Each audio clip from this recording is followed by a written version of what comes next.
Init nga issue ang mga pansayan o comfort room sa mga terminal sa Sugbo, ilabi na ang private CR nga gidumala sa pribadong kompanya tungod sa bayad ni ini sa mga mugamit. Unsay mahitabo ni ini sa bagong administrasyon sa Kapitolyo. Kini atong sayran sa live report ni Alan Domingo. Alan?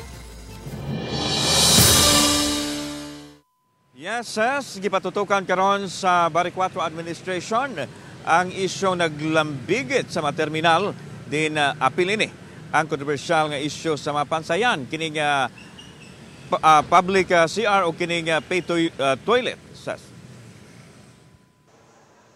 Kini ang kinadakan nga premium comfort room nga nasa sulod sa Cebu South Bus Terminal nga gibutang o ginumala sa pribadong kumpanya nga gikarakdang buksan sa sunod semana.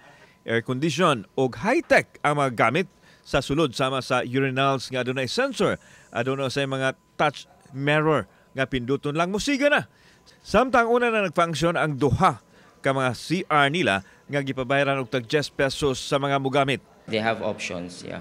Because sometimes people they are really very particular dun sa hygiene, sa cleanliness, and also the added facilities, Nakugang si Governor Pamela Baricuatro atol sa iyang pagbisita nga tulo di ay ka mga paid toilets ang gimuntar sa sulod nga wa kini mag-abang sa lalawigan o gamay ra usab kuno ang gihatag nga bahin.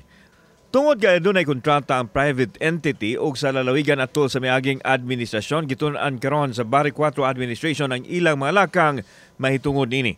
Surprisingly, ang Mr. Lu, naa sila tulo ka CR diri. So, they must be making good business here. They started with one and now they have three. And only to find out na they only give 5% of the gross sales sa province. Wala sila nag-abang 5% of the gross sale.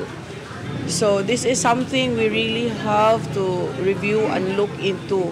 Samtang gipadali sa gobernador ang pag-repair sa mga public CR nga maoy magamit nga libre sa mga muagi ug mismo kadtong nanginabuhi sa sulod sa terminal.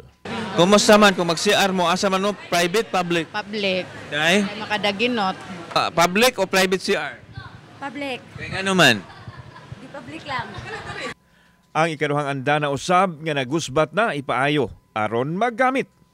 We're looking into it unta ka ng mga offices ba nga sa government offices nga instead of they go sa kuan sa downtown, at least 3 na lang ignaong nila sa basnaan na lang. Sa gigirak na magtigom si Governor Baricuatro uban ang kadagkuan ni nga provider sa pay toilet ug dinhi siguro masayran kung unsay mamahimong kaugmaon nining private CR diha sa mga terminal diri sa probinsya sa Sugbo. Ses. Daghang salamat, Alan Domingo.